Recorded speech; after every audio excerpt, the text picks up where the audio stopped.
अस्सलामुअलैकुम दोस्तों, क्या हाल चाल है? ठीक ठाक है। आज मैं आपके लिए एक बैटरी लाया हूँ जिसको मैंने ख़ुद बनाया है और इसके अंदर मैंने लिथियम सेल इस्तेमाल किए हैं।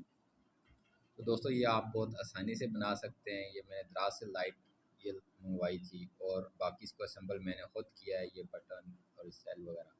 तो आप बहुत आसानी से इसको बना सकते हैं। तो मेरी आपसे एक यही रिक्वेस्ट है कि आप काइंडली मेरे चैनल को सब्सक्राइब करें और अच्छी अच्छी वीडियो देखने के लिए, ताकि मैं आपके लिए और भी अच्छी मज़ीद ऐसी वीडियो ला सकूं।